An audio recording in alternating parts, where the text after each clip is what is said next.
This is Amresh Harsh Academy of Amresh IIT JEE. You know, this is JEE Mains 2023. आज हम लोग 25 जनवरी 2023 का जो शिफ्ट 1 है उस पेपर को सॉल्व कर रहे हैं. My name is Amresh Chaudhary and calling name is Harsh. Today I will do the JEE Main 25th January shift number 1. ये सारे क्वेश्चंस मेमोरी रिटेंशन पे बेस्ड है, उसके बाद रिप्रोड्यूस किया गया है. तो कुछ क्वेश्चन के ऑप्शंस या कुछ नंबर आगे पीछे हो सकते हैं, तो अगर आप लोगों को पता चले तो उसे जरूर कमेंट करें. तो पहले आप लोगों को जब ये पेपर मिला होगा तो उसमें कुछ इंपॉर्टेंट इंस्ट्रक्शंस होंगे, जो वही मैंने लिखा है यहाँ पे कि ये टेस्ट जो है 3 आवर्स का ड्यूरेशन रखता है. इसमें 90 क्वेश्चंस हैं, 3 पार्ट्स हैं, फिजिक्स, केमिस्ट्री, मैथमेटिक्स, तीनों में 30 क्वेश्चन है. सेक्शन ए में जैसे मान लो फिजिक्स है, फिजिक्स में सेक्शन ए सेक्शन बी है, मैथ्स में सेक्शन ए सेक्शन बी है, केमिस्ट्री में सेक्शन ए सेक्शन बी है. अब सेक्शन ए में 20 मल्टीपल चॉइस क्वेश्चंस होते थे जिसमें कोई एक करेक्ट होता था, और सारे क्वेश्चन जो है 4 मार्क्स के होते थे और -1 होता था रॉन्ग आंसर के लिए. सेक्शन बी में 10 क्वेश्चंस होते थे जिसमें कोई भी 5 क्वेश्चंस करने होते थे, और सभी क्वेश्चन 4 मार्क्स के होते थे. मतलब each question carries the 4 marks and you know for the correct answer and -1 mark for wrong answer. Yes और नो? Obviously yes. और जब सॉल्व करते हो इस पार्ट को, बी पार्ट को जब करते हैं, तो आंसर जो है वो राउंडेड ऑफ करके नियरेस्ट इंटीजर में आपको बताना होता है. तो सब्जेक्ट फिजिक्स में सेक्शन ए में मल्टीपल चॉइस क्वेश्चन थे जिसमें कि 4 ऑप्शंस जनरली सारे क्वेश्चंस के होते थे, जिसमें सिर्फ और सिर्फ एक करेक्ट था, ओनली 1 इज करेक्ट. तो you no question number 1, find the de Broglie wavelength when a charge is accelerated through potential is 2 volt if it was lambda naught when the charge was accelerated through potential v. देखिए wavelength lambda is equal to क्या formula होता है, h upon √2m qv. Yes और no? h अपॉन √2 into m into q. तो ठीक है, potential कह रहा है 2v है तो 2v कर दीजिए. ठीक है, अब देखो 2m qv, h upon √2m qv ये h0 है और √2 एक्स्ट्रा बचा, तो क्या बचा, h0 अपॉन √2, मतलब लैम्डा नॉट अपॉन √2, सॉरी इसको लैम्डा नॉट लिखेंगे, लैम्डा नॉट अपॉन √2.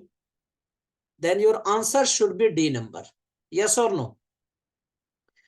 देखिए इस फॉर्मूला को जिस बच्चे को याद नहीं है वो इस फॉर्मूला को डेवलप कर लीजिएगा. Lambda is equal to h upon p से, और काइनेटिक एनर्जी को हाफ mv², m से डिवाइड m से मल्टीप्लाई कर देना है. और kinetic energy is equal to क्या होता है, qv. ये आप लोगों को पता है, kinetic energy is equal to qv is equal to p² upon 2m. ठीक है, सॉल्व कर लीजिएगा, उससे वैल्यू आ जाएगी. देखो यही फॉर्मूला डेवलप हो रहा है. तो आप लोगों ने, मुझे उम्मीद है कि आप लोगों ने अच्छा किया होगा. Question number 2, match the column. अब इसमें देखो कुछ फिजिकल क्वांटिटीज दिए हुए हैं और उसके एसआई यूनिट्स लिखे हुए हैं, आप लोगों को मैच करना है. तो first number is here you know pressure. तो प्रेशर इज इक्वल टू क्या होता है, फोर्स अपॉन एरिया. यस और नो? तो फोर्स का डायमेंशनल फॉर्मूला क्या होता है, mL/T⁻². And you know area का क्या होता है, मीटर स्क्वायर मींस L². तो ओवरऑल हम लोग कैसे लिख सकते हैं, mL⁻⁻1 T⁻². इस तरह से. इसको यूनिट में कैसे लिख सकते हो, m के लिए क्या लिखोगे, kg पर मीटर पर सेकेंड स्क्वायर. ठीक है, तो आंसर ए का क्या दिख रहा है, 4th नंबर. यस और नो? बी नंबर करते हैं, ए का 4th दिख रहा है. B number impulse. Impulse is equal to change in momentum. Momentum is equal to mass into velocity. Mass का यूनिट क्या है, केजी. वेलोसिटी का क्या होता है, मीटर पर सेकेंड. तो डायरेक्ट लिख दीजिए केजी मीटर पर सेकेंड. तो बी बिलोंग्स टू 1, मतलब बी का फर्स्ट पार्ट हो रहा है.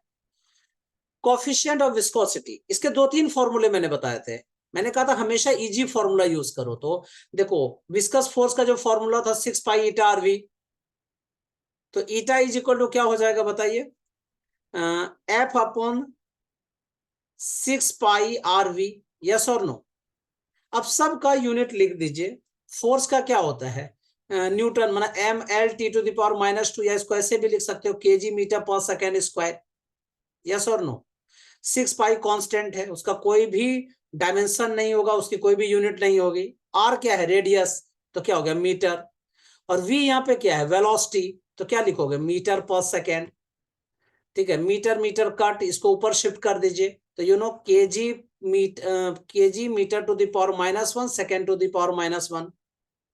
ठीक है, डी नंबर। और ये कौन सा ऑप्शन में दिख रहा है, केजी पर मीटर पर सेकेंड, सेकेंड नंबर, मतलब C belongs to second. D number, angular momentum, L is equal to M V R sine theta होता था। ठीक है, मैक्सिमम के लिए L equal to M V R, क्योंकि साइन थीटा की वैल्यू 1 हो जाती है। अब इसका यूनिट लिखिए, मास का यूनिट क्या होता है केजी, और वेलोसिटी का मीटर पर सेकेंड, और इसका रेडियस का क्या हो जाएगा, मतलब रेडियस के लिए डिस्टेंस हो गया ना, मतलब मीटर। तो you can write here K G metre square per second.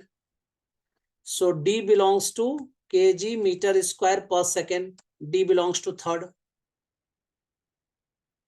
तो फाइनल आंसर आपके पास क्या होगा, A fourth, B first, C second and D third. Your answer should be B number. Clear, your B is your final answer. ठीक है, ये B number जो है ये आपका फाइनल आंसर है। A particle is dropped inside tunnel of earth about any diameter. देखिए ये आपके पास अर्थ है, ये इसकी डायामीटर है। ठीक है, इसमें एक पार्टिकल को ड्रॉप किया गया है। Particle starts oscillating with time period T. Particle जो है ऑसिलेट करता है, जिसके टाइम पीरियड कितनी है जी, कैपिटल टी है। R is the radius of earth, g is the acceleration due to gravity on earth surface. पता ही है आपको, तो कह टाइम पीरियड का फॉर्मूला क्या होगा। देखो अगर तुमने मास यहां पे रख दिया, टनल में से फेंक रहे हो, तो धीरे धीरे क्या होगा, मास ऊपर से नीचे की ओर आएगी, इसका वेट नीचे काम करेगा, एम जी, यस और नो। तो F is equal to M into G, किधर की तरफ लग रहा है, टुवर्ड्स सेंटर। क्लियर है या नहीं। अब देखो एफ इक्वल टू क्या होता है, mass into acceleration, means M into D B by D T is equal to M into G, yes और नो। एम एन एम को कट कर दीजिए, तो DB by D T is equal to क्या हो जाएगा, -gm upon capital R cube into small R. Clear है। अब small G equal to capital GM upon R square. So I can write here dB by dt is equal to GM upon R square को हमने small जी रख दिया, और ये capital R एक बचा, स्मॉल आर बचा, means -g upon capital R into small R, yes और नो। अब देखिए dB बाई dt क्या होता है, एक्सीलरेशन, और एक्सीलरेशन इक्वल टू हम लोग फॉर्मूला जानते हैं -ω²r, तो दोनों को कंपेयर कर दीजिए। तो omega square equal to G upon capital R तो ओमेगा इक्वल टू क्या हो जाएगा, √g अपॉन आर। हमें क्या पूछा गया, टाइम पीरियड, तो omega equal to 2 pi upon T होता है, तो टी इक्वल टू क्या हो गया जी, 2 पाई अपॉन ओमेगा, यस और नो। तो I will write here t is equal to 2 pi upon omega, then 2 pi upon √g bar, तो √r upon g, तो 2 pi √r upon g, option should be C number. Clear. इस बार physics का paper easy to moderate आया है, ये आप लोगों को पता है। मैथ्स ने थोड़ा सा परेशान किया होगा, ठीक है, पर बहुत टफ भी मैथ्स भी नहीं था। Now in the diagram shown, a rod of mass 2 kg is supported with a string attached as shown with the 8 kg mass suspended from it. पहले देखो ये फिगर दिया हुआ है, 8 kg का यहाँ पे मास आपने क्वेश्चन में 8 kg का मास सस्पेंड किया गया है। वॉल सपोर्ट इज फिक्स्ड, यहाँ पे ये सपोर्ट है, यहां से इधर टेंशन लग रही होगी, ठीक है। Find the tension in the string, कहता है इस स्ट्रिंग में जो टेंशन टी होगी वो कितना होगा, ठीक है। जबकि 2 kg mass, rod of mass 2 kg, और इस रॉड का मास कितना है, 2 kg है। ठीक है, देखो जब 2 kg मास है तो उसका मास हमेशा सेंटर ऑफ मास पे कॉन्सेंट्रेटेड होता है, ये आप लोगों को पता है? कमेंट कीजिएगा मुझे कि अगर होल बॉडी का मास कहां पे कॉन्सेंट्रेटेड होता है, सेंटर पे होता है, यस और नो? तो देखो ये एक्चुअल में यहां से यहां 60, यहां से यहां 40, माना 100 सेंटीमीटर का है, तो सेंटर ऑफ मास 50 सेंटीमीटर पे कॉन्सेंट्रेटेड होगा। तो देखिए मैंने 50 सेंटीमीटर पे यहां पे इस फिगर में कॉन्सेंट्रेटेड कर दिया है 2 kg मास। ये मास किसका है? रॉड का मास है। ये किसका मास है? रॉड का मास है। अब यहां पे वेट 8 kg है, ये हमने लिख दिया जी, 8 kg वेट है। टेंशन है 30 डिग्री है, तो इसके एक्स कंपोनेंट क्या होंगे? T cos 30। वाई कंपोनेंट क्या होगा? T sine 30। T sine theta equal to T/2, ये मैंने लिख दिया।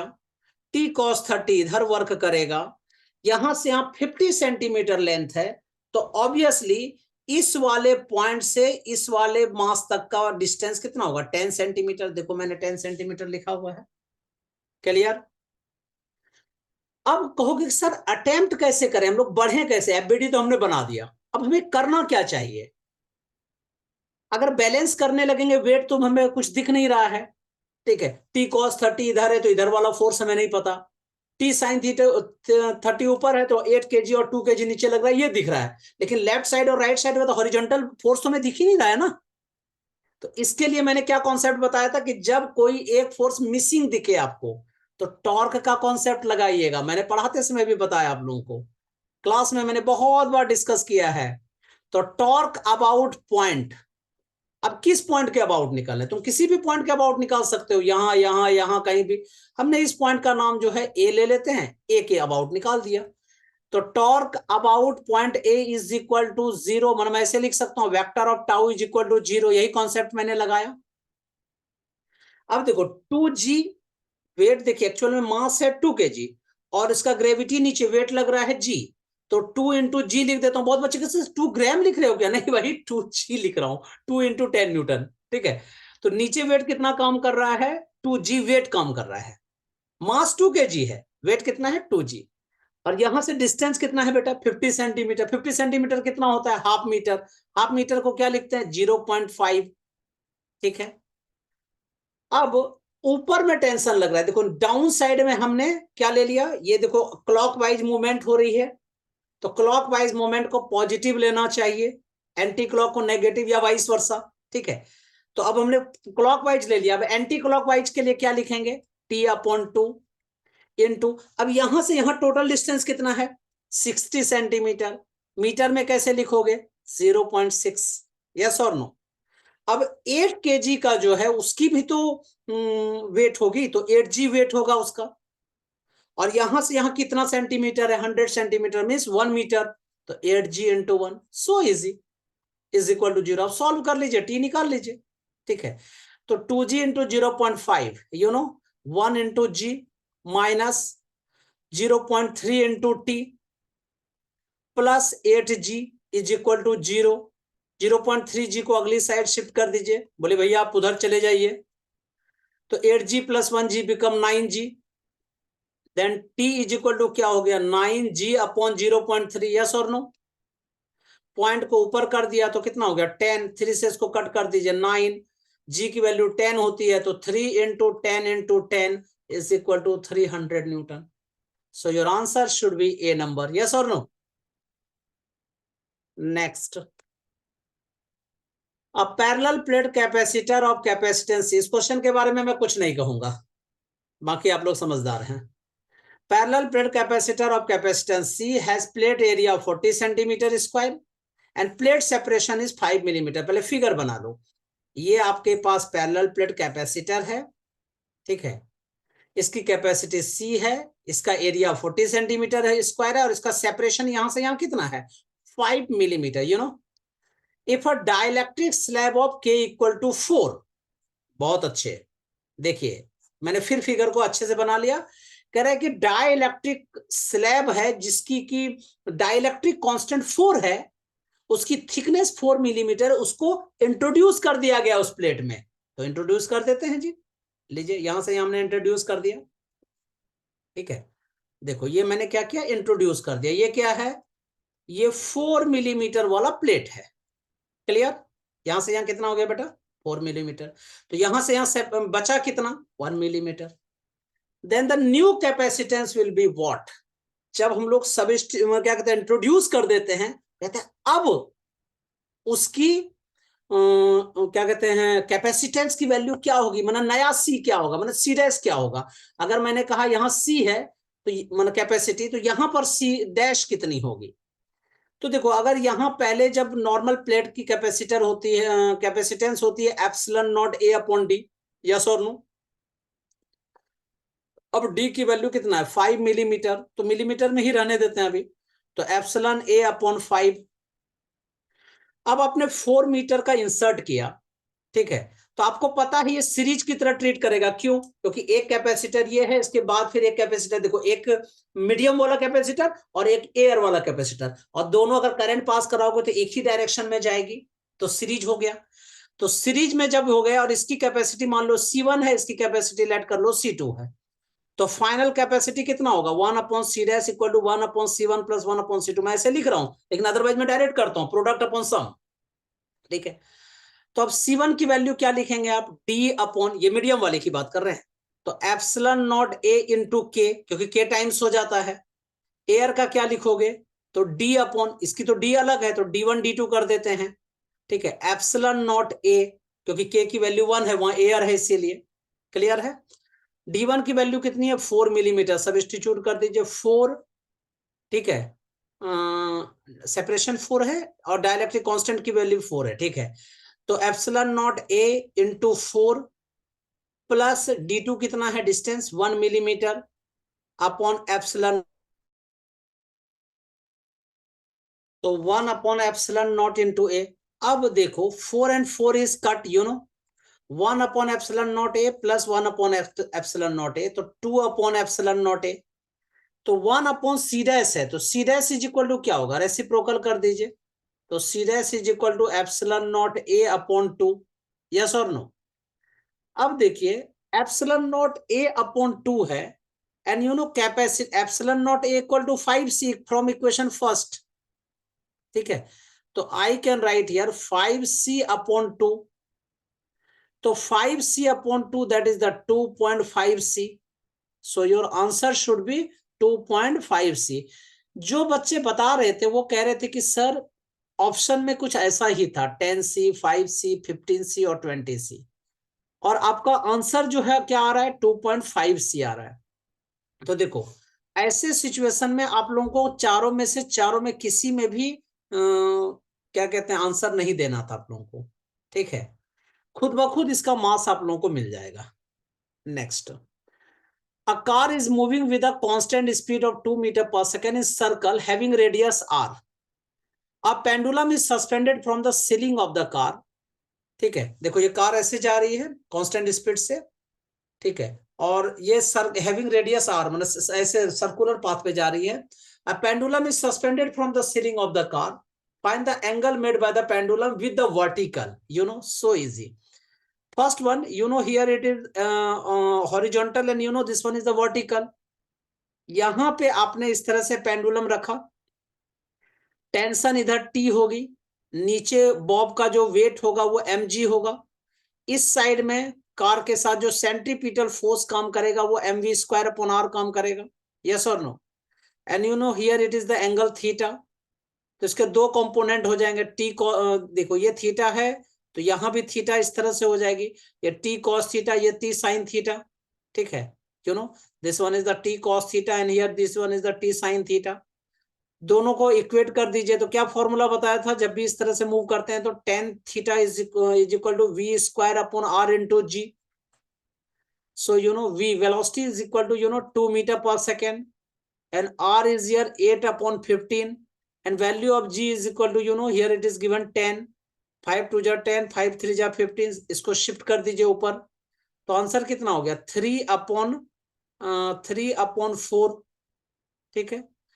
क्योंकि देखो 2 स्क्वायर है ना इसीलिए, तो 2 एंड स्क्वायर कट 4 से कट हो गया, तो 3/4, तो tan थीटा 3/4 कितने डिग्री की वैल्यू होती है? 37 डिग्री की।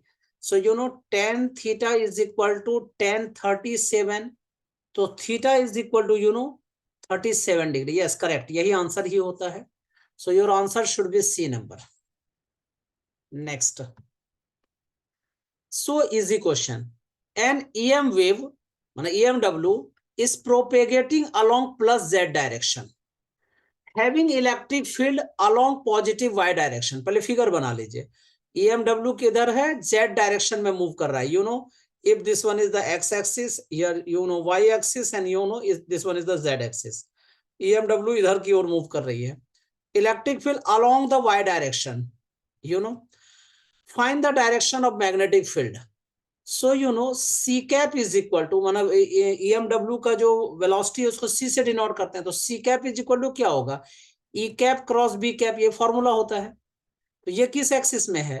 Z एक्सिस में, मतलब K cap is equal to, ये Y एक्सिस में है J क्रॉस B। ठीक है, अब J क्रॉस क्या करेंगे जिससे कि K आएगा? तो minus I, obviously J cross minus I is equal to K।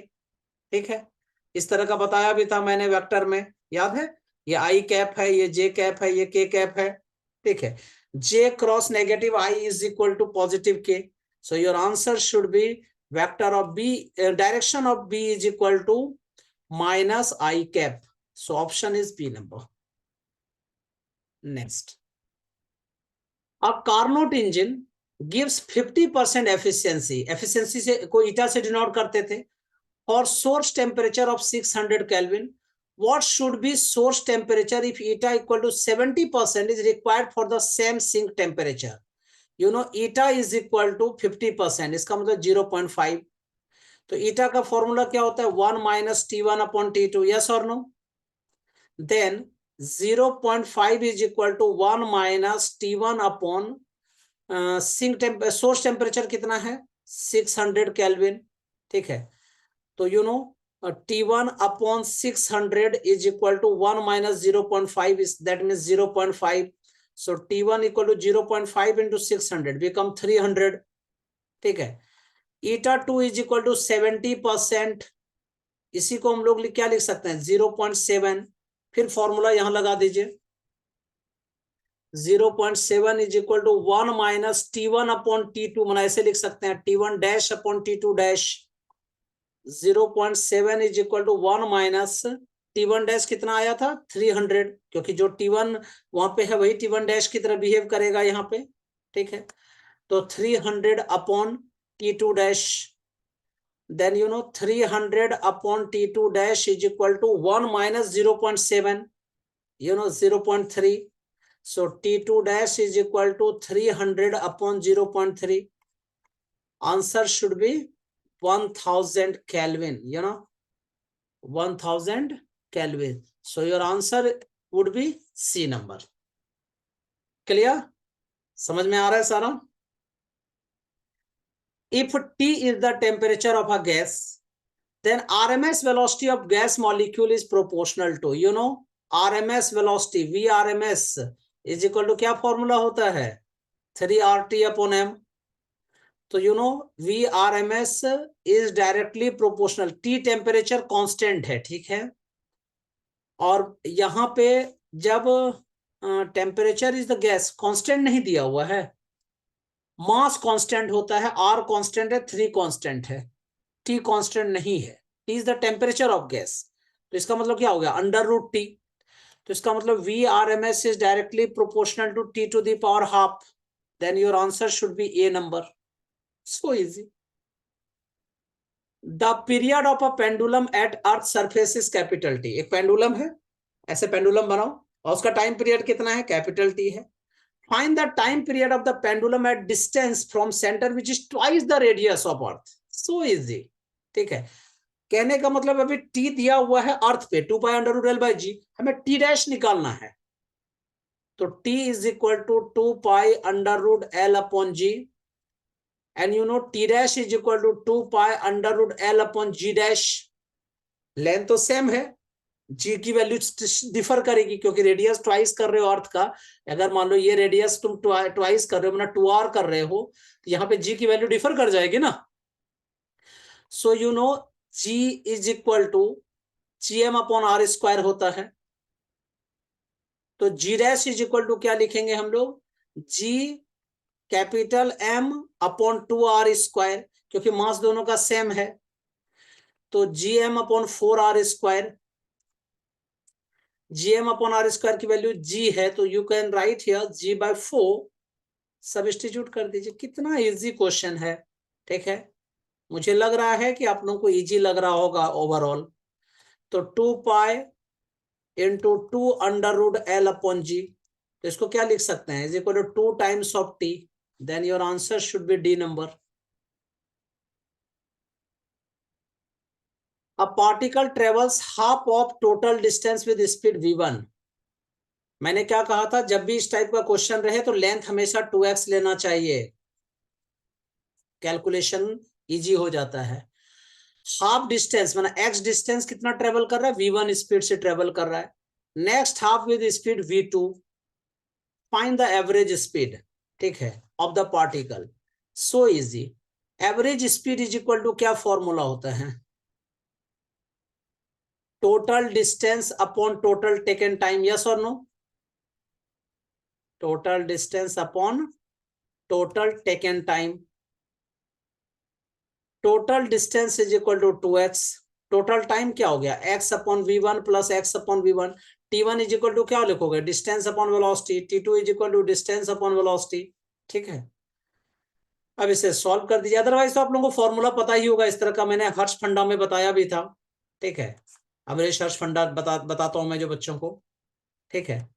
तो अब क्या करते हैं, x और x कैंसिल, अब इसका एलसीएम ले लीजिए, ऊपर शिफ्ट कर दीजिए, 2 × v1 v2 upon v1 plus v2, 2 × v1 v2 upon v1 plus v2, your answer should be A number. Next, find the ratio of density of helium nucleus and calcium nucleus। इस question के बारे में बता रहा हूं, बहुत सारे बच्चे ने जो अपना इनपुट दिया, उन्होंने क्या कहा कि सर इसके इस टाइप के 2-3 क्वेश्चन थे, ठीक है। एक क्वेश्चन में क्या था कि लिखा हुआ था कि हीलियम न्यूक्लियस का वो मास और वेट ये सब सारा कुछ दिया हुआ था, कहता है डेंसिटी निकालिए, कुछ और टर्म भी दिए हुए थे, आगे क्वेश्चन में लिखा हुआ है, ठीक है। एक बच्चे ने कहा नहीं सर, थर्ड क्वेश्चन यही था, find the ratio of density of helium nucleus and calcium nucleus, बस इतना ही था। किसी बच्चे ने कहा सर एक्स्ट्रा एक्स्ट्रा 2-3 टर्म दिए हैं। तो ये क्वेश्चन हो सकता है कि 1 या 2 टाइम रिपीट भी हो गया हो सकता है कि हीलियम न्यूक्लियस का मास और वेट दोनों के साथ कह रहा है क्वेश्चन निकालो, जो कि हम लोग यूज करेंगे अभी, ठीक है। तो अगर रिपीट हो गया है तो कोई दिक्कत नहीं है, ठीक है। अगर रिपीट नहीं भी हुआ है, ठीक है, तब तो ठीक है, देखते हैं। तो आप लोग साथ साथ करते भी जाइएगा, मैच करते जाइएगा। और एक्स्ट्रा क्वेश्चन किसी भी बच्चे को याद आ रहा है तो मुझे जरूर आप लोग व्हाट्सएप कर दीजिएगा, ठीक है। दीपक का नंबर फ्लैश हो ही रहा होगा, ठीक है, उस पर व्हाट्सएप कर दीजिएगा। उसका सॉल्यूशन मैं बहुत जल्दी या तो वीडियो फॉर्म में या सॉल्व करके मैं आप लोगों को प्रोवाइड करा दूंगा। Find the ratio of density of helium nucleus and calcium nucleus. Density निकालना है, मतलब रो निकालना है। तो रो इज इक्वल टू क्या होता है, एटॉमिक मास अपॉन वॉल्यूम, माना m/4/3πr³, यस और नो।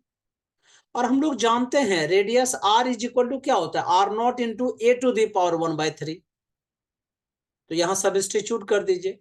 तो m अपॉन, ठीक है, 4/3πr0³ इंटू a, क्योंकि a⁻⁴ तो a हो गया, ठीक है। तो ये ओवरऑल फॉर्मूला अभी हमारे पास है जिसको मैं यूज करने वाला हूं। अब हीलियम के लिए और कैल्शियम के लिए निकाल रहे हैं। तो कैल्शियम के लिए क्या करें, ratio of the helium nucleus and calcium nucleus, yes. तो रो हीलियम, तो इसका वेट कितना होता है, मास कितना होता है, 4/3πr0³, और इंटू ए की वैल्यू कितनी होती है, 4 और 4 को कट कर दीजिए, आंसर इज 1/4/3πr0³। ये हमारे पास हीलियम की डेंसिटी आ चुकी है। अब कैल्शियम की डेंसिटी निकालोगे तो कैल्शियम का मास कितना होता है जी, तो 40 upon 4/3 pi R naught cube into इसका एटॉमिक मास कितना होता है, ये भी 40 होती है, तो 1/4/3 पाई आर नॉट क्यूब, दोनों सेम आ रहा है। तो I can write here rho helium upon rho calcium is equal to, ratio is 1:1, then your answer should be A number. Next, in a LCR series circuit, ठीक है, the capacitance is सी, एक LCR series circuit है, पता है आपको, जिसमें L होना चाहिए, C होना चाहिए और R होना चाहिए, ऐसे सर्किट को, और एक इनपुट सोर्स भी पक्का होना चाहिए, तब ये LCR सर्किट कहलाता है। An angular frequency of AC is omega, ठीक है। The self inductance of the inductor to be connected in circuit for which the circuit has the maximum current.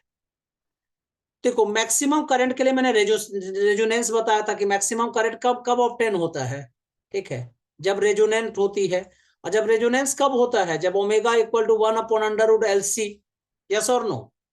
तो omega square equal to 1/LC, then L equal to 1/ओमेगा square C, then your answer should be C number. ये जिसको नहीं पता कि maximum current के लिए resonance होती है, वो बच्चा नहीं कर पाएगा, तो ये पता होना चाहिए। रेजोनेंस होता है, रेजोनेंस होता है उस टाइम में क्या होता है, ओमेगा इक्वल टू 1/√LC, मैंने डेरिवेशन भी पूरा कराया हुआ है। The phase difference between the two light wave is 60 degree and distance between their source of origination is 10 nanometre. Question देख लीजिएगा शीट में। Find the velocity of light if frequency is f। देखो, phase difference और path difference का यहाँ पे relation है, तो पता है ना, फेज डिफरेंस और पाथ रिलेशन डिफरेंस का क्या रिलेशन बताया था, delta x upon lambda equal to delta phi upon 2 pi, then you lambda is equal to, ठीक है, लैम्डा इज इक्वल टू, इसको इधर शिफ्ट कर दीजिए, 2 pi into delta x upon delta phi. Clear, you know, 2 pi into delta x कितना है, 10 nanometre, source of origination कितना है 10 नैनोमीटर, मैंने 10 लिख दिया मैंने, और डेल्टा फाई कितना है जी 60 डिग्री, मतलब π/3, पाई पाई कट 3 से ऊपर ये कीजिए तो 60 नैनोमीटर, ये लैम्डा की वैल्यू आ चुकी है। अब हमें वेलोसिटी चाहिए, तो v इक्वल टू क्या होता है, लैम्डा अपॉन टाइम पीरियड, मतलब लैम्डा इंटू फ्रीक्वेंसी, ठीक है। बहुत बार मैंने न्यू लिखा है, इसलिए घबराना नहीं है आप लोगों को, ठीक है। तो लैम्डा कितना है 60 नैनोमीटर, मतलब 10⁻⁹। फ्रीक्वेंसी कितना दे रखा है, find the velocity of light if the frequency is f, माना f ही दिया है, कुछ और नहीं दिया इसमें। Then answer should be 60 into 10⁻⁹ f, this would be your answer. Next, in LC oscillator has a frequency of omega. If the inductance is increases to 2 times and capacitance 8 times, find the new value of omega. Same question, इस type का अभी हम लोगों ने formula use किया था, अब यहाँ पे क्वेश्चन यूज करना है। एक LC ऑसिलेटर है, LC ऑसिलेटर में ओमेगा का क्या फॉर्मूला होता है, 1/√LC। हमें ओमेगा डैश निकालना है जी। क्या कह रहा है कि इंडक्टेंस ट्वाइस हो जा रहा है और कैपेसिटेंस 8 टाइम्स हो जा रहा है, तो 8 2 16, मतलब 4/√LC, that is the omega, sorry 4 बोलना था, 8 लिख रहा हूं मैं now omega upon 4, then your answer C number. If the half life of a radio active material is 30 minutes, question देख लीजिएगा, find the time taken for 75% completion of process. कहता क्या है कि 30 मिनट उसकी हाफ लाइफ है, T half है, कितना टाइम में वो 75% कंप्लीट कर लेगा। तो एन, इसके दो फॉर्मूला, मैंने शॉर्टकट फॉर्मूला भी बताया था मैंने, ठीक है, लेकिन मैं यहाँ पे थोड़ा सा डिटेल करके बता रहा हूँ, ठीक है। एन इक्वल टू क्या होता है, n0 इंटू e⁻⁻λt, यस और नो। जब n की वैल्यू n0/2 हो जा रही है, तो उस समय में t की वैल्यू t हाफ हो जाएगी, यस और no. n0 cut, t half is equal to log 2/λ, ठीक है, यस और नो। और कहो तो मैं थोड़ा सा प्रोसेसिंग और कर देता हूं जी, यहाँ पे दोनों साइड में log ले लीजिए, ठीक है। दोनों साइड में क्या करेंगे, लो पहले तो रेसिप्रोकल कर लो, तो देखो 1/2 है तो 2 हो गया, 2 is equal to e⁻λ t half, minus sign plus में बदल गया, इसके बाद दोनों साइड में लॉग ले लीजिए, तो log 2 माना ln2, ठीक है, upon lambda is equal to T half. वही तो लिखा मैंने, अदरवाइज डायरेक्ट फॉर्मूला भी आप लिख सकते थे, कोई फर्क नहीं पड़ता। अब क्या कह रहे हैं, 75% कंप्लीट हो चुका है, completion.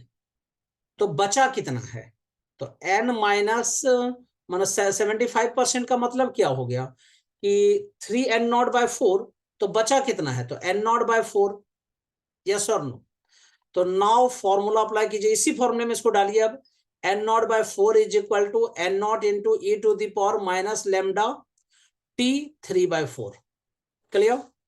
So you know t 3/4 is equal to n0 cut, 4 है, इसका रेसिप्रोकल कर दीजिए। मैं थोड़ा सा डिटेल करा देता हूं क्योंकि इससे बच्चों आगे आने वाले पेपर में भी आप लोगों का स्मूथ हो जाएगा। 4 इसका मतलब क्या हो गया, 2 स्क्वायर, ठीक है, is equal to E to the power lambda t 3/4, दोनों साइड लॉग ले लीजिए, तो 2ln2 is equal to lambda t 3/4 log E की वैल्यू 1 होती है, इसलिए मैं डायरेक्ट छोड़ दे रहा हूं इसको। तो t 3/2 is equal to 2ln2 upon lambda, clear. अब देखिए टी हाफ की वैल्यू log 2 बाय लैम्डा है, तो log 2 बाय लैम्डा माना ln2 अपॉन लैम्डा, तो इसी को हम लोग 2t हाफ लिख सकते हैं। So you know t 3/4 is equal to 2 into T half की वैल्यू कितनी है, 30 मिनट्स, तो 32 या 60 मिनट्स आंसर।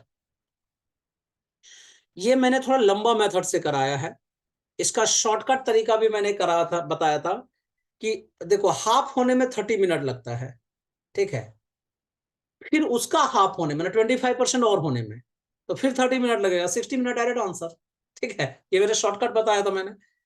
लेकिन ये देखो यहाँ पे ऐसा था कि डायरेक्ट 75 था, तो आपने ऐसा कर दिया, अगर 78 हो जाता तो ये नहीं चलता ना, इसमें तो ये सारा फॉर्मूला आपको करना पड़ता, ठीक है।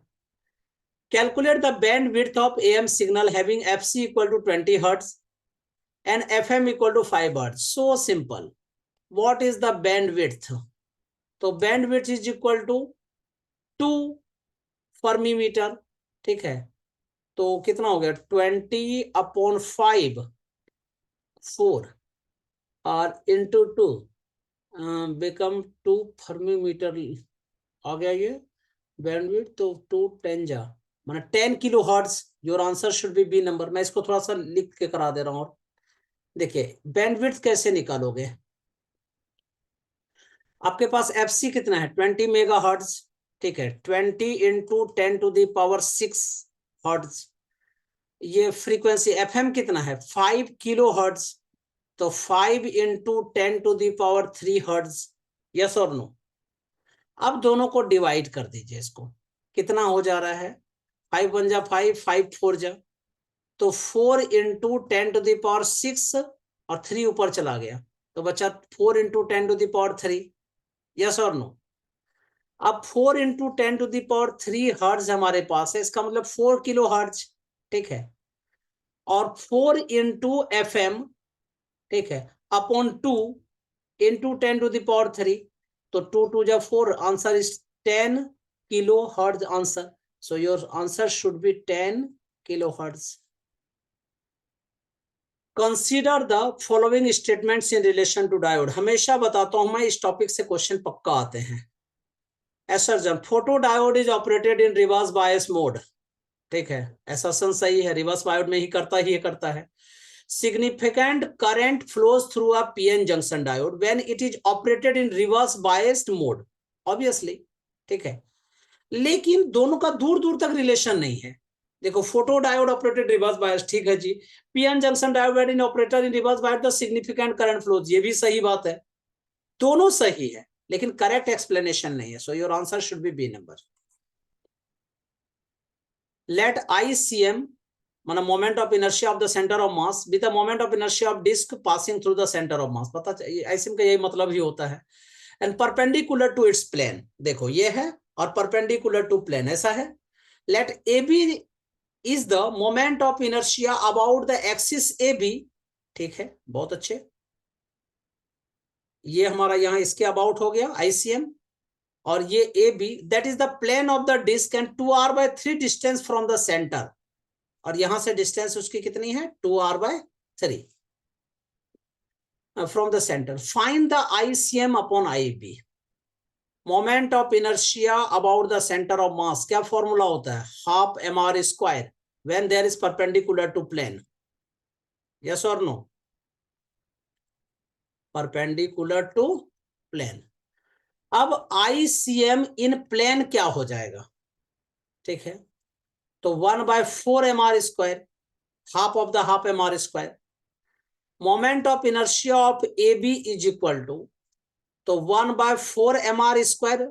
ये कौन सा थ्योरम लगा रहा हूं? Parallel axis theorem. अगर मुझे इसके अबाउट निकालना है तो सेंटर के अबाउट प्लस ये डिस्टेंस इनटू मास स्क्वायर, यही होता है.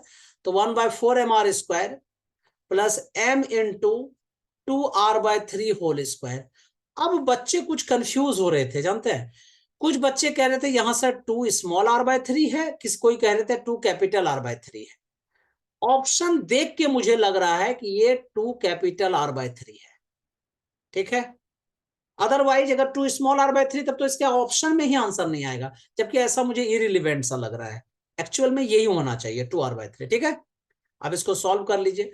1/4 into mr square plus 2 square मतलब 4/9 इंटू mr स्क्वायर.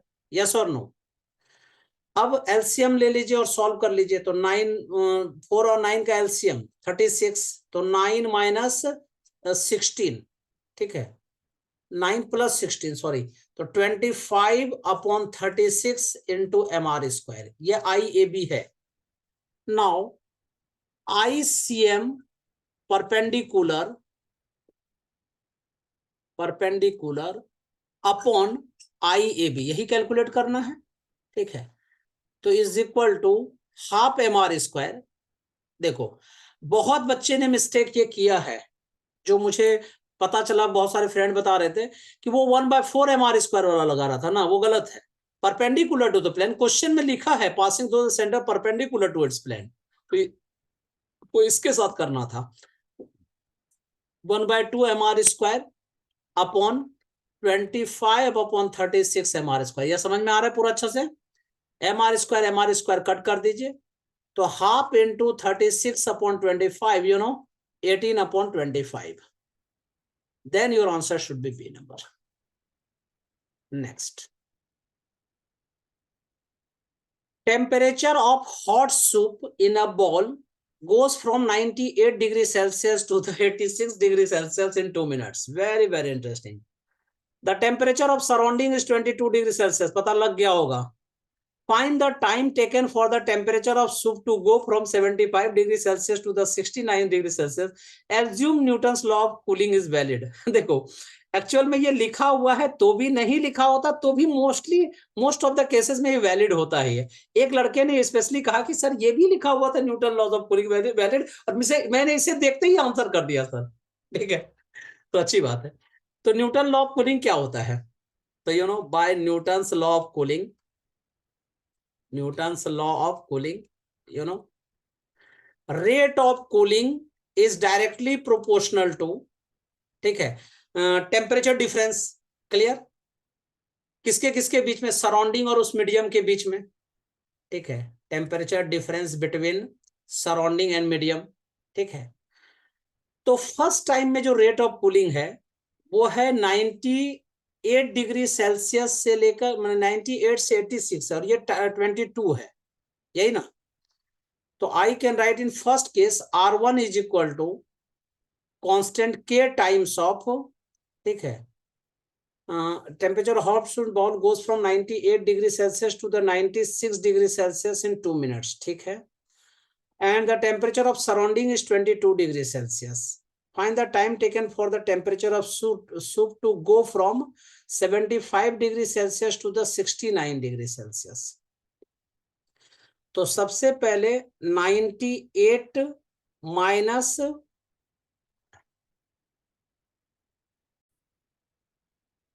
22, तो 92 minus 22 become 8 minus 2 6, 9 minus 2 become 7 into K. ठीक है, R2 सेकेंड सिचुएशन में क्या होगा? K into 75 degree Celsius minus 22, तो 5 minus 2 become 3, 7 minus 2 become 53 is here, overall. So what is the ratio between them? So R1 upon R2 is equal to 76 upon 53 is equal to 1.43 minutes. Then option is B number 1.4. मैंने approximately लेना पड़ता है ना. Next question. You know, electric field is applied along positive y direction. ठीक है, इस type के question तो अभी किया था मैंने इसमें. ठीक है, हाँ, इसमें कुछ बच्चे इसमें कह रहे थे क्वेश्चन दिया हुआ था, मतलब फिगर दिया हुआ है. चलिए ऐसा भी कर सकते हैं. A charged particle is traveling along minus k cap direction, माना इधर अपोजिट डायरेक्शन में मूव कर रहा है, जेड एक्सिस में नहीं, नेगेटिव जेड एक्सिस में, undeflected. Then magnetic field in the region will be along. देखो, जब बच्चों के क्वेश्चन में वेरिएशन दिखा ना, तो इसलिए वो क्वेश्चन डाला गया है, जिससे कि आप लोगों को कहीं भी प्रॉब्लम ना हो. ठीक है, तो कोई नहीं, अगर दोनों क्वेश्चन सेम है और अगर डाटा में डिफरेंस है तो वो क्वेश्चन भी करने सीख जाइए, ये भी क्वेश्चन करने सीख जाइए, एक अलग टाइप का क्वेश्चन हो जाएगा. तो what is the magnetic field in this region? You know, magnetic field के लिए force F is equal, Lorentz force पहले देख लीजिए. तो Lorentz force F equal to क्या होता है? Q into E plus Q into V cross B, undeflected, so it should be 0. Q को अगले साइड शिफ्ट कर दीजिए, तो V cross B is equal to minus E. ठीक है, again you know, V not is the direction minus K cap cross B is equal to, अब देखो minus K cap, तो यहां क्या लिखोगे? Minus E into J cap, क्योंकि ये इस पे परपेंडिकुलर होता है. Then your answer should be, ठीक है, B should be in I direction to the balance. Yes और नो? अगर ये आई, ये उधर ये जे कैप में है, तो ये आई डायरेक्शन में जाएगा तभी तो बैलेंस करेगा. So your answer should be A number. Next, find the equivalent resistance of the shown circuit across the terminal of each battery. बहुत बच्चों का मैंने सुना कि वो कुछ कुछ से कुछ दिमाग लगा रहे थे. वो क्या कर रहे थे? 3R ये सीरीज में है सर, 3R, फिर ये पैरेलल में है, और ओवरऑल सॉल्व करके बोला कि आंसर हो गया. ठीक है, जबकि पहली बात ये है कि जब भी इस टाइप का क्वेश्चन होता है, इसमें देखो यहाँ शॉर्ट सर्किट हो रखा है. ठीक है, तो मैंने उस पार्ट में रेजिस्टेंस 0 है. ठीक है, तो ओवरऑल सेकेंड पार्ट में तो पूरा ही रेजिस्टेंस 0 हो गया ना, तो ओवरऑल कितना हो गया? 3R. Answer should be B number. Next, for an AM signal, it is given that at carrier equal to 10 megahertz, at signal equal to 5 kilohertz, find the bandwidth of the transmitted signal. देखिए, इसमें data कुछ different है. ठीक है, इस समय में देखो बैंडविड्थ कितना होगा, यही क्वेश्चन है. Find the bandwidth of the transmitted signal. ठीक है, तो बैंडविड्थ देखिए, यहाँ 10 मेगाहर्ट्ज और यहाँ है 5 किलोहर्ट्ज. उसी तरह से पहले जिस तरह से मैंने बताया था, ठीक है, कि इसका जो है 10/5 2 करके, ठीक है, 2 को फिर क्या करेंगे? फ्रीक्वेंसी मॉड्यूलेशन करके 5 2 जा 10 किलोहर्ट्ज इज आंसर. मुझे लग रहा है ये भी क्वेश्चन सेम है उसी तरह. नाउ ये देखिए स्टार बना हुआ है, मुझे लग रहा है ये भी रिपीटेड है, उसी टाइप के क्वेश्चंस हैं. और मुझे लग रहा है दोनों इसमें एक्चुअल में सारा सेम है. कहता है रेशियो निकालिए, तो 1:1 जो मैंने पहले ऑलरेडी किया हुआ है. ठीक है, a particle is projected with 0.5 electron volt, kinetic energy in an uniform electric field E equal to minus 10 Newton per coulomb J cap as shown in the figure. You know, यह figure इसमें दिया नहीं था. इस type का question कुछ figure इस तरह से दिया हुआ है कि यहां से यहाँ 5 सेंटीमीटर है, यही ना दिए हो जी?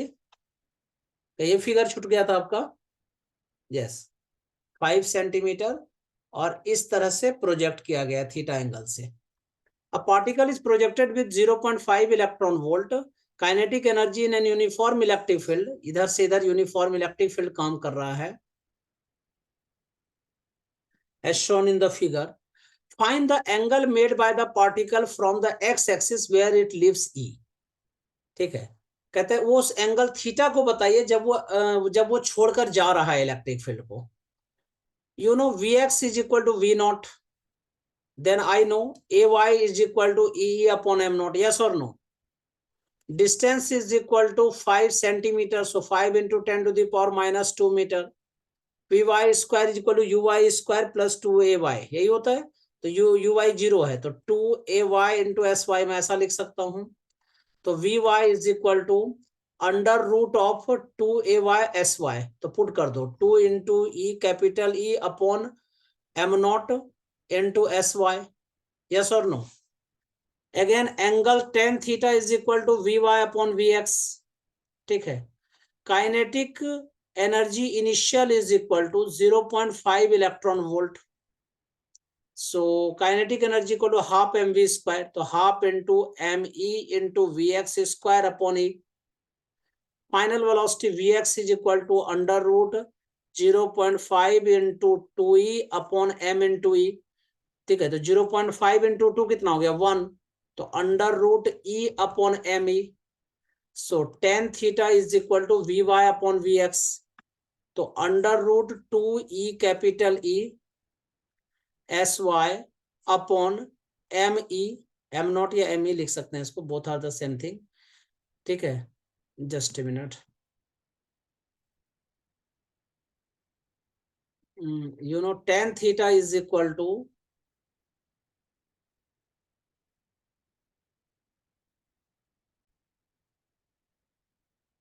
tan theta is equal to 2 into e capital E into sy upon me upon under root E upon M E. Yes और no? Under root E upon M E cut हो गया तो क्या बचा, under root 2 into capital E into S Y. अब सबकी value डाल दीजिए।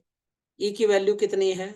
सो 2 into electric field is here 10 into 5 into 10 to the power minus 2.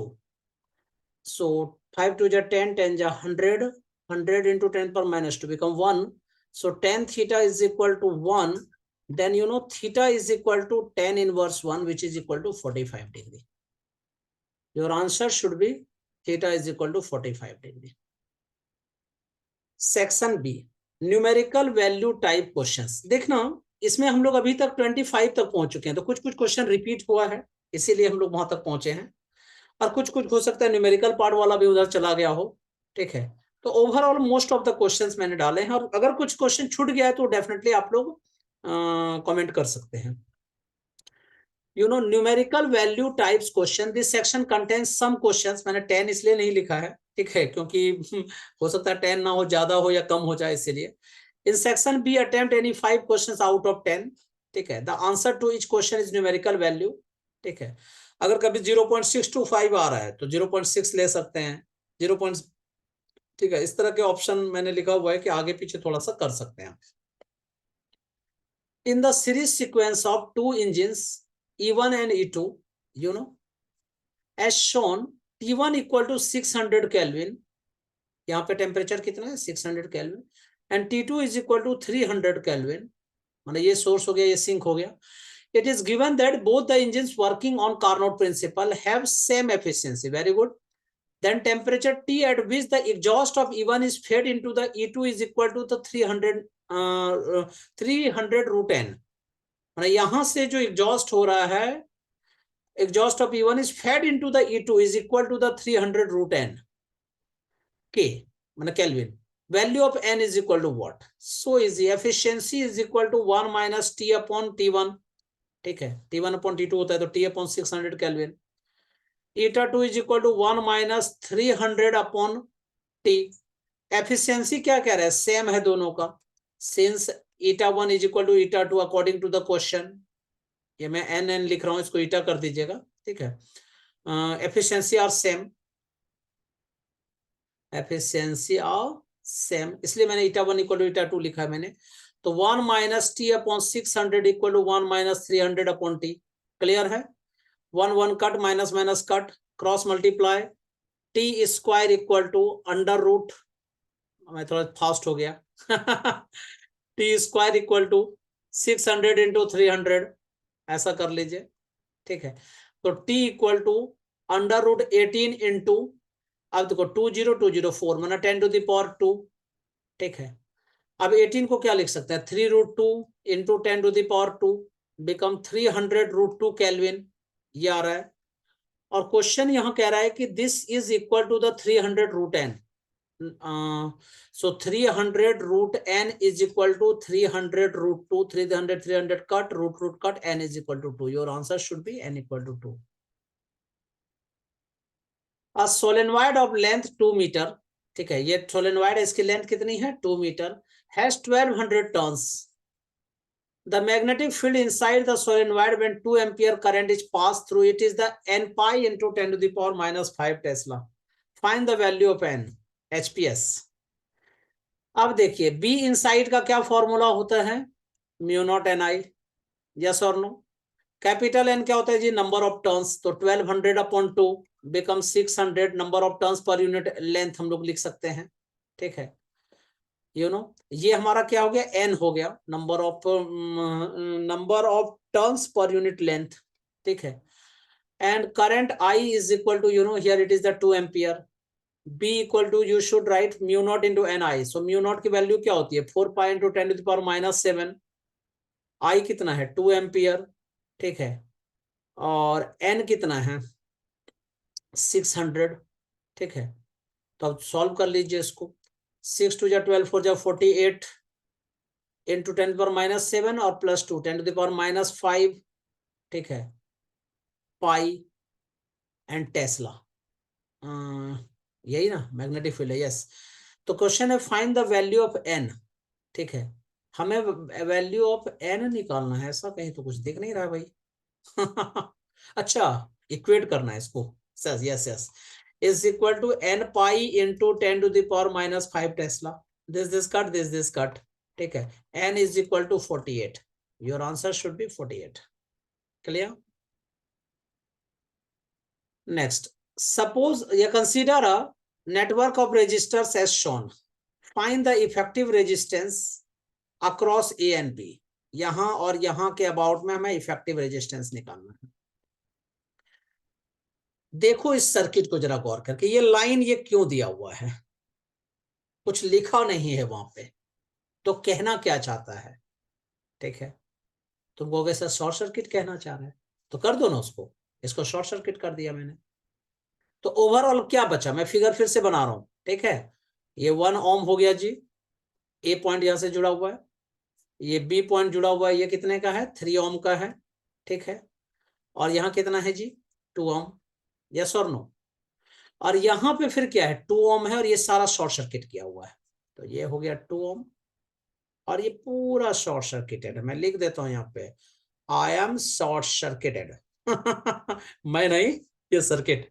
तो अब रेजिस्टेंस निकाल लेते हैं, तो क्या होगा, देखो ये 2 और ये 2 पैरेलल में.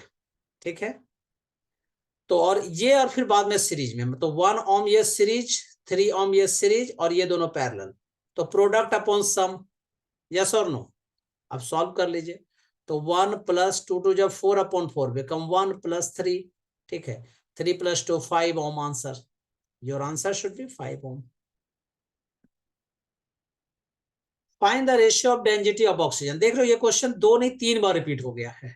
ठीक है, of helium at the 4He2. नहीं, पर देखो ये डिफरेंस है, सॉरी ये रिपीट नहीं हुआ है, पहला वाला रिपीट हुआ था. यहाँ एक और चीज एक बच्चे ने बताया था कि एसटीपी पर है सर.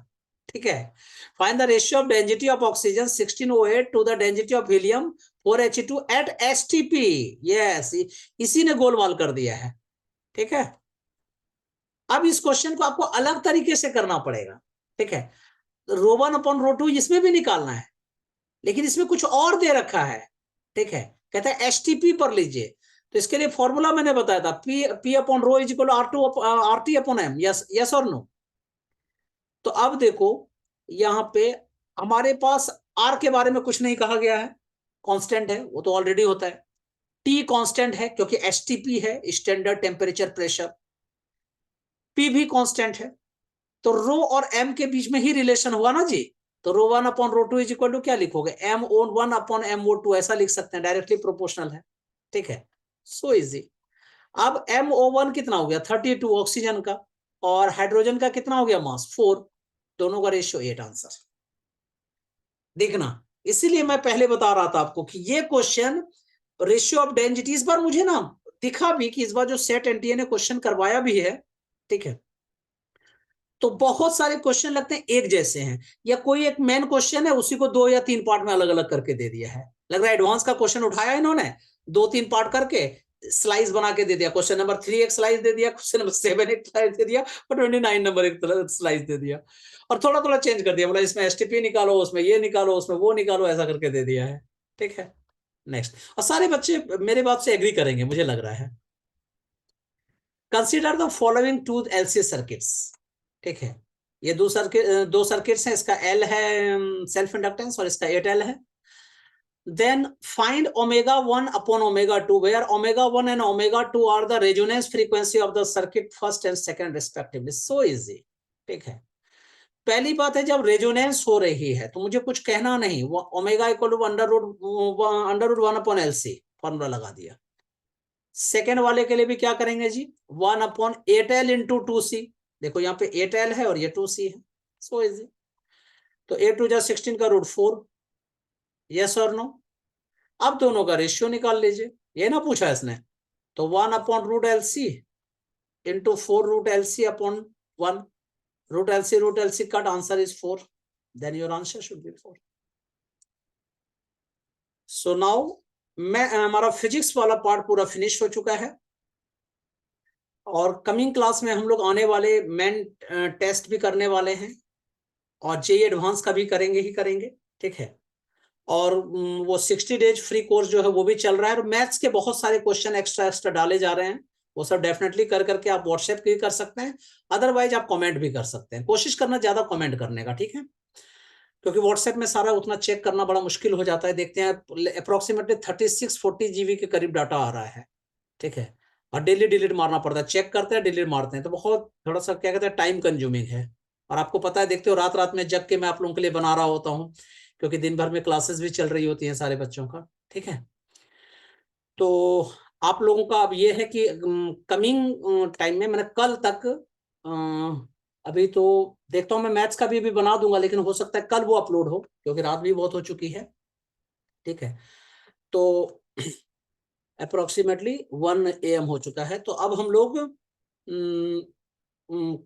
अभी जो है हो सकता है आधा घंटा के अंदर ये फिजिक्स का मैं अपलोड करवा दूं। मैथ्स का कल दोपहर के बाद अप्रोक्सीमेटली 2 या 3 बजे के करीब, ठीक है, वो अपलोड हो जाएगा। आप लोग साथ साथ प्रैक्टिस भी करते जाइएगा, चाहे पेपर कैसा भी गया हो, बहुत अच्छा गया हो इट्स गुड, खराब भी गया है तो आने वाले पेपर में आप अच्छा करें। यही समझ लीजिए कि ये पेपर ही आपका एक तरह से ये टेस्ट खेल रहे हो आप। ठीक है, अब आगे जाके आपको जो है पूरा वर्ल्ड कप खेलना है, और जिस बच्चे का अभी वर्ल्ड कप चला गया है तो उसको और प्रैक्टिस करना है भाई, कि वर्ल्ड कप में रैंक लाना है। ठीक है, चलिए, okay, bye, best of luck. अब गुड ये नाइट तो नहीं बोल सकता एक्चुअली विदा हो रहे हैं तो गुड नाइट ही बोल सकते हैं, लेकिन अभी तो मॉर्निंग हो गई है जी 1 बजे तो वो ना हो ही जाती है ना। चलिए, ओके, बाय बच्चों, बेस्ट ऑफ लक।